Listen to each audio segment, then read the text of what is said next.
Salut à toi et merci encore une fois de plus d'avoir cliqué sur ma vidéo. Si c'est ta première fois de passer par ici, je m'appelle Fabrice Zopop, je suis ingénieur en génie mécanique et en même temps investisseur immobilier depuis plusieurs années déjà. Pendant ces années, j'ai bâti un patrimoine immobilier assez considérable, si bien que je peux te parler des finances et d'investissement immobilier avec autorité.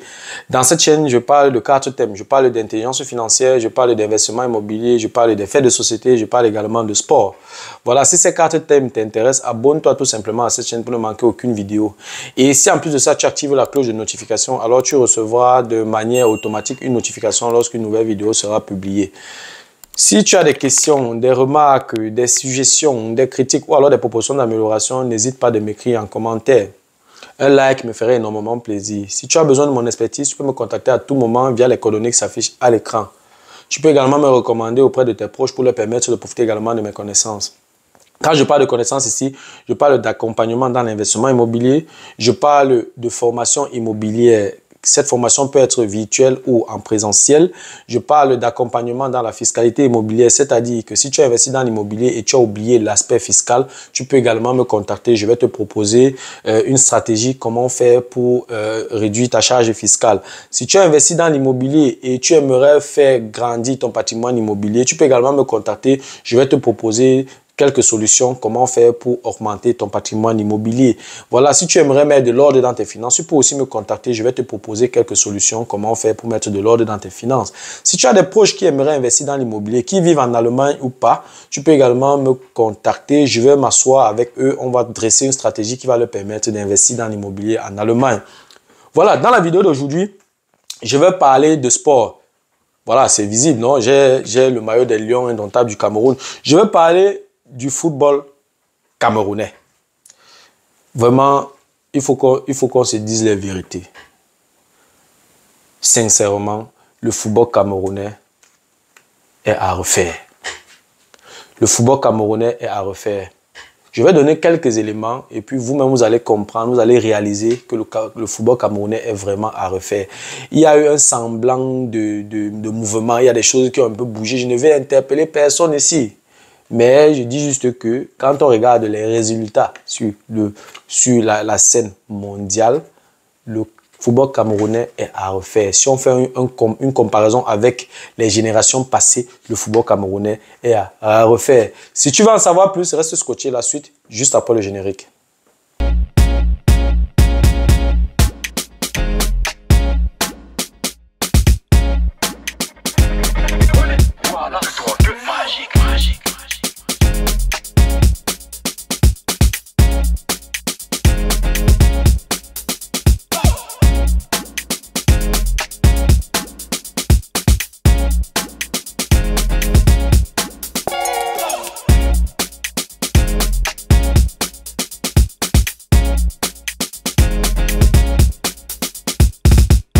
Voilà, comme je l'ai dit à l'introduction, le football camerounais a refait, c'est clair.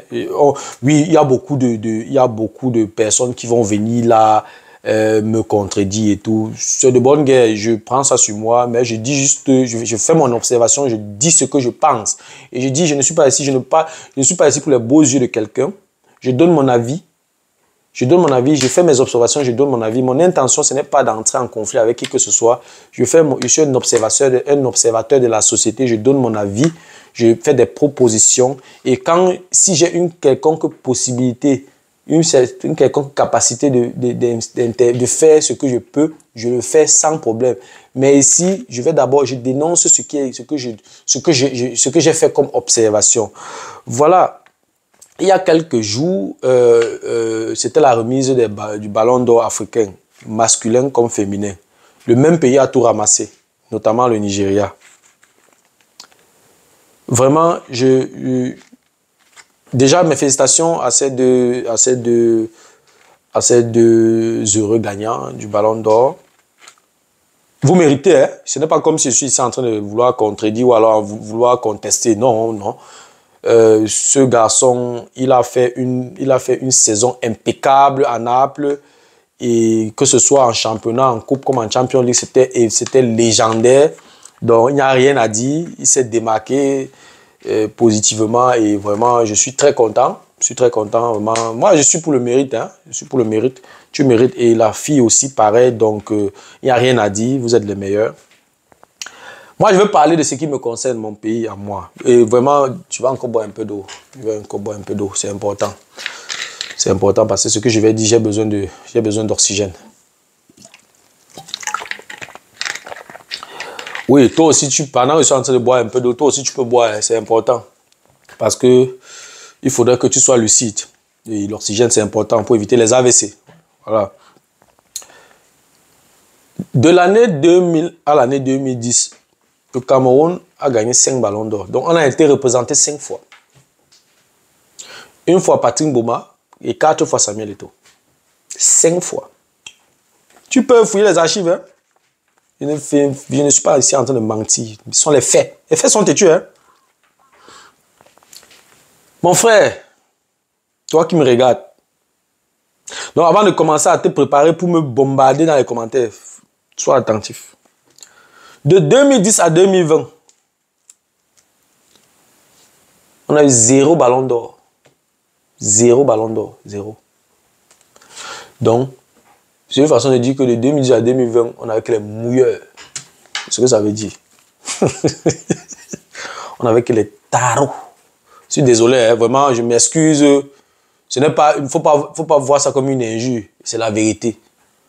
De 2010 à 2020, on n'a eu que des... On n'a pas eu de bons joueurs. Il faut le dire. En 2017, on a eu... Je ne sais pas ce qui s'est passé à la CAN en 2017. Moi, vraiment, jusqu'à présent, je n'arrive pas à comprendre ce qui s'est passé en 2017. On dit souvent que oui, les Lions indomptables du Cameroun sont généralement très forts quand ils sont dos au mur. Mais la chance ne va pas nous sourire chaque jour, les amis. On s'est réveillé à la Coupe du Monde au 3e match contre le Brésil. On a gagné 1-0 et ça nous a servi à quoi? Donc, vous voyez que la stratégie du dos au mur, c'est une stratégie farfelue. Ça n'a aucun sens. Donc, de 2010 à 2020, on a eu 0 ballon d'or. On a eu 0 personnes représentées. De 2020 à 2023, on est à 0 fois. Et quand je regarde notre équipe là, Seigneur. Ouais, ok. Il dit, toi qui veux discuter avec moi dans les commentaires là, quand tu regardes l'équipe là, tu vois quelqu'un qui va avoir le ballon d'or. En tout cas, on revient sur ça. Vraiment, en 13 ans, on a 0 ballon d'or. En 10 ans, de 2000 à 2010, on a 5 ballons d'or. Qu'est-ce qui n'a pas marché? À qui donc la responsabilité? Qui est responsable de tout ça? Bien sûr, c'est l'un des objectifs de cette vidéo. J'ai identifié les responsables. Et ce n'est que mon avis, hein, j'ai identifié les responsables. Les responsabilités sont partagées. Premièrement, le ministère des Sports. Vraiment, le ministère des Sports est là pour impulser le sport dans un pays. Mais il n'y a aucune politique sérieuse pour impulser le sport au Cameroun. Quand j'étais un peu plus jeune, il y avait les FENASCO qui fonctionnaient. La Coupe Top était encore la Coupe Top. Il y a combien de centres de formation, c'est un centre sérieux au Cameroun? Est-ce que la FENASCO existe encore? J'ai une connaissance, à moi, on était dans la même classe en 5e parce que j'ai fait de la 6e en 3e au lycée bilingue de Dedo avant d'aller faire l'enseignement technique. Avant d'aller faire la seconde E au lycée technique de Douala Koumassi. J'ai connu quelqu'un en 5e qui était un très bon joueur. On l'a détecté à la FENASCO. Il a joué pour le lycée bilingue de Dedo. On l'a détecté. Je crois actuellement, il doit être pro en Norvège. Quoi, il a joué avec les A', l'équipe nationale. Comme vous dites que la FENASCO a fait, n'est-ce pas, a permis à plusieurs joueurs de présenter leur talent. Est-ce que ces FENASCO-là existent encore? Les trucs inter-lycée, inter-école, tout ça, est-ce que ça existe encore? Et les brasseries sont à quel niveau? Il y a combien de centres de formation? La KSA, c'est à quel niveau? À ce niveau, le ministère des Sports doit bouger. Il doit avoir une stratégie claire, une politique claire. Si le gouvernement, ou alors si le ministère des Sports dit que, voilà, il veut impulser, ou alors il veut projeter le football camerounais vers l'avant, il va s'appuyer naturellement sur la FECAFOOT, mais la politique, c'est le ministère des Sports qui est la tutelle. Donc, si le ministère des Sports n'a pas une politique claire, par exemple, que ça commence déjà par les infrastructures, par la possibilité de créer les centres de formation et tout, rien ne sera fait. Quand tu regardes un pays comme l'Allemagne ne brille pas pendant les 20 dernières années, les 30 dernières années, l'Allemagne n'a pas brillé sur le plan mondial parce qu'ils sont trop bons, parce qu'ils ont une politique de sport assez claire. Maintenant, bon, il y a tout un mélange bizarre maintenant. Mais quand on recule de 30 ans jusqu'à peut-être 2014 où ils ont rapporté la Coupe du Monde, l'Allemagne a toujours été une équipe constante. À la Coupe du Monde, minimum demi-finale. Ce n'est pas un hasard. Dans chaque quartier, il y a un club. Dans une ville, tu peux avoir au moins 120 clubs de football. Les stades partout. Je veux dire, il y a une volonté politique pour impulser le sport. Donc, comme vous dit, le ministère du Sport a la plus grande responsabilité. Les deuxièmes responsables de cet échec, la FECAFOOT. Vraiment, si vous êtes... La FECAFOOT a déjà connu peut-être, je ne sais pas combien de présidents. Il y a Mohamed, il y avait le président, il y avait d'abord comment on appelle ça encore, la transition. On les appelait comment encore là, le groupe du professeur Joseph Ouna, on les appelait comment, j'oublie le nom. Une première fois, deuxième fois, ensuite est venu Tombi Aroko, après Samuel Eto'o. En moins de 20 ans, on a connu peut-être 6 présidents, 6 dirigeants de la FECAFOOT. Il y a la preuve d'une association qui est instable. Et rien ne peut sortir de bien là. Donc, il faut refaire complètement la FECAFOOT. Il faut la refaire complètement. Pourquoi? Et s'il faut refaire, c'est à la FECAFOOT que tout se décide. Et aussi, même dans le choix des joueurs, le choix des entraîneurs, la sélection des joueurs. Quand on regarde la sélection des joueurs, on se pose beaucoup de questions. Quand un coach, par exemple, en 21 mois, sélectionne 89 joueurs, il y a déjà problème. Qu'est-ce que la FECAFOOT dit? Qu'est-ce que la FECAFOOT dit de ça? Quand la FECAFOOT analyse les sélections, 89 joueurs sélectionnés en 21 mois, ça doit déjà faire un tic quand même. C'est beaucoup. Ou alors, un coach qui joue avec 5 classements en 21 matchs, ça doit attirer l'attention de la FECAFOOT. Est-ce que la FECAFOOT a les agents qui analysent ce genre de choses? On a un coach qui a fait 22 matchs, il a marqué 22 buts, il a encaissé 21 buts. Est-ce que ça interroge, est-ce que la FECAFOOT s'interroge sur les résultats réels du sélectionneur? Voilà ce qui doit interpeller, la FECAFOOT. La FECAFOOT doit se pencher sur ces résultats-là. Est-ce que ceux qui dirigent l'équipe nationale actuellement sont évalués? Est-ce qu'on identifie là où ils ont des difficultés, là où il y a des problèmes? Est-ce qu'ils sont sanctionnés? S'il n'y a pas de rigueur, vous pensez que le résultat sera comment? Le résultat ne va être que médiocre. Le résultat ne va être que médiocre. Quand déjà tu as une équipe, tu joues avec eux. Quand tu joues déjà, tu as d'abord un petit comme Yongwa. Il a toujours été appelé, mais ils n'ont jamais fait jouer. Un bon joueur comme ça. On va faire comment pour sortir, donc pour permettre aux meilleurs de sortir du lot. La méritocratie ne règne pas dans cette équipe nationale. La méritocratie ne règne pas. C'est clair. On n'a pas besoin d'être professionnel, on n'a pas besoin d'être coach international pour savoir que la méritocratie ne règne pas. La preuve, on a vu Yongwa, il était là depuis. Mais on a refusé de le faire jouer. Pourquoi? Les ballons d'or vont sortir d'où? Du ciel? Non. Non. Les ballons d'or vont sortir d'où?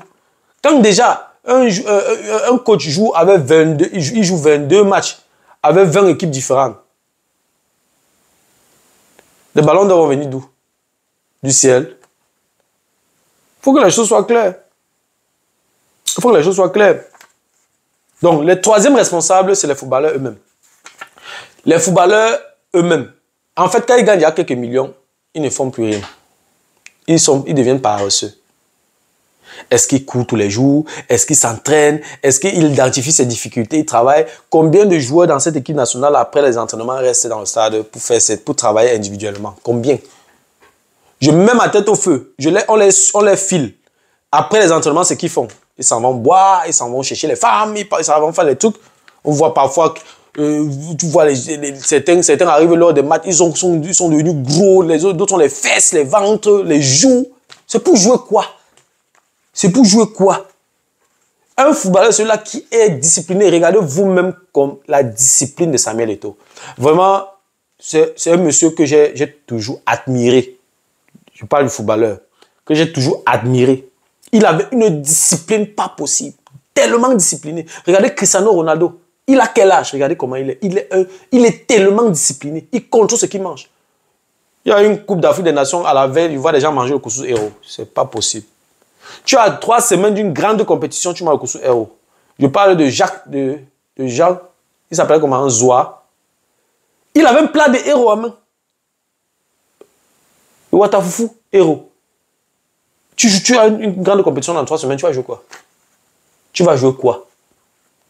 Donc, vous devez vous discipliner. Quand quelqu'un veut être ballon d'or, tu vas d'abord travailler. Le talent ne suffit pas. Il faut travailler. Il faut travailler parce qu'il faut avoir déjà le cardio pour pouvoir jouer 90 minutes. Pour qu'on te voie. Tu vas être ballon d'or quand tu es remplaçant. Ou bien quand tu joues seulement 60 minutes. Tu connais un ballon d'or qui ne joue pas tous les matchs. Tout le match. C'est comme ça. Tu vas être ballon d'or. Tu dois avoir le cardio pour jouer tout le match. Vraiment, les chers footballeurs, si vous aspirez au ballon d'or, vous devez vous mettre au travail. Travaillez sur vos lacunes. Quand vous identifiez vos lacunes, travaillez sur ça. C'est aussi simple que ça. Comme autre responsable de l'échec du football camerounais, les entreprises locales et les investisseurs privés ou alors les particuliers. Les entreprises locales ne soutiennent pas beaucoup le football camerounais. Vraiment, il y a de bons joueurs au Cameroun que si vraiment les entreprises locales essayent aussi de mettre leurs mains, utiliser ça comme levier pour les publicités et tout, ça peut être intéressant. Essayer de se pencher un peu, à soutenir un peu certains clubs et tout, c'est très important. C'est très, très important. Tous les pays, beaucoup de pays fonctionnent comme ça. Les équipes ne peuvent pas s'en sortir sans le soutien de leurs entreprises, des entreprises locales. Donc, il faut regarder dans ce sens. Les investisseurs doivent aussi s'intéresser. J'apprécie beaucoup la façon que Bambuto s'est géré avec des particuliers qui injectent de l'argent pour que ça marche. C'est très important. C'est très important. Les entreprises doivent se sentir concernées. Les entreprises locales doivent se sentir concernées. Les investisseurs particuliers doivent également se sentir concernés pour pousser un peu le championnat vers l'avant. Parce que l'Africa-Foot seul ou alors les partenariats que l'Africa-Foot a, ça ne va pas suffire, n'est-ce pas, pour mettre les joueurs, les footballeurs à l'aise. Je dois aussi reconnaître que c'est aussi un travail que Samuel Eto'o il a beaucoup travaillé dans ce sens, cette histoire de primes, que ce soit l'équipe nationale qui se déplace, reçoit ses primes sans problème. On n'entend plus les grèves des joueurs à cause des primes. C'est vraiment une chose où j'apprécie Samuel Eto'o dans ce sens. Ou alors, par exemple, les footballeurs camerounais actuellement il y a quand même des petits salaires, où on n'entend plus trop de bruit et tout. C'est vrai qu'actuellement, les dirigeants de clubs se plaignent, mais vraiment, je ne me suis pas encore penché sur ce dossier-là, mais je pense quand même qu'il y a des choses qui sont en train de bouger. Mais c'est très peu, il faut continuer, il faut pousser. On voit déjà, on est à la 2e édition du Ballon d'Or. Je vais faire une autre vidéo prochainement pour parler un peu de ce Ballon d'Or, de ce fameux Ballon d'Or et donner mon avis par rapport à ça.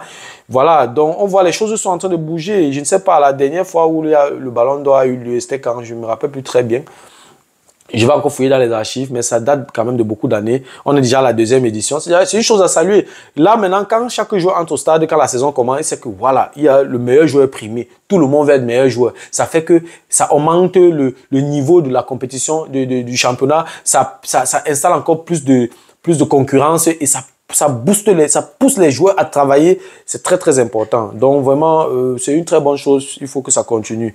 Voilà, un message vraiment à nos meilleurs joueurs. Vraiment, les amis, vous êtes encore jeunes et si vous aspirez au Ballon d'Or, vraiment sauver l'honneur du Cameroun. On ne peut pas faire 20 ans sans Ballon d'Or, c'est très compliqué. On est à 13 ans. Dans un mois, on sera à 14 ans.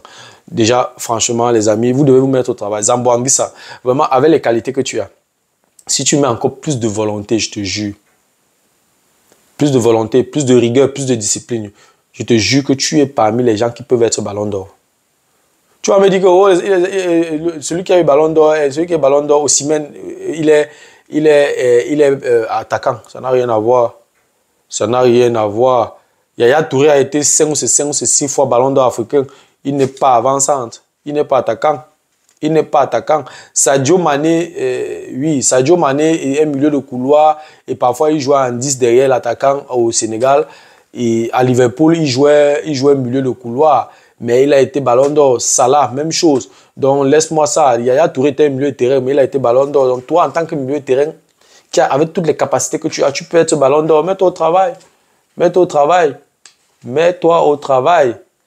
Lionel Messi n'est pas avançant, il a été ballon d'or.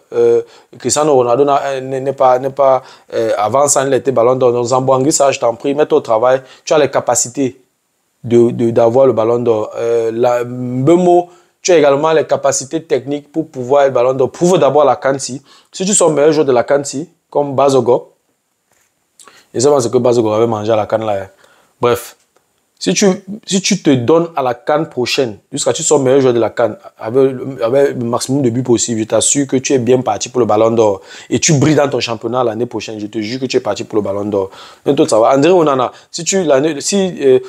l'année prochaine, alors, tu fais une meilleure CAN, tu sors meilleur gardien de la CAN, et pendant l'année, tu te démarques positivement avec Manchester United, tu qualifies Manchester United pour la Champions League la saison prochaine et tu commences bien la Champions League l'année prochaine, je t'assure que tu es bien parti pour le ballon d'or aussi. Yongwa, tu es encore très jeune. Ça veut dire que si tu continues à percuter, c'est vrai qu'en tant que défenseur ou alors milieu de couloir, avec ton profil, c'est difficile d'être ballon d'or. Mais mets-toi au travail.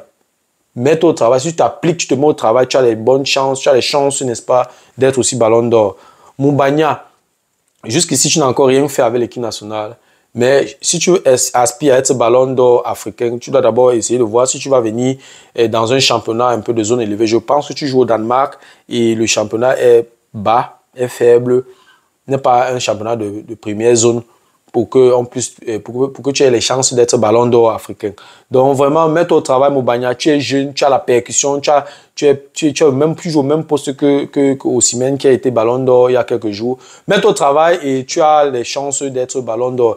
Donc j'ai certainement oublié certains. Hein. Toi, tu vas compléter la liste en commentaire. Donc si tu as une idée de quelqu'un, d'un joueur de notre équipe nationale qui peut être ballon d'or, n'hésite pas de m'écrire en commentaire. J'en serais ravi.